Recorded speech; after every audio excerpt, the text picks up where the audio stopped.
Let's check out a room.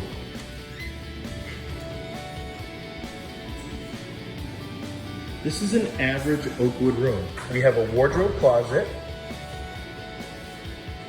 sink area within the room, twin extra long mattress that can be raised so the 3-drawer dresser can fit underneath, desk and desk chair.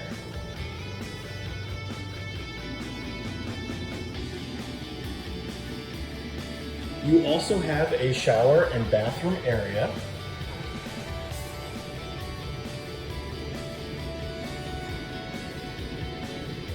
That is then connected to the adjoining room, where you have a similar setup depending on what you and your roommate would like to do.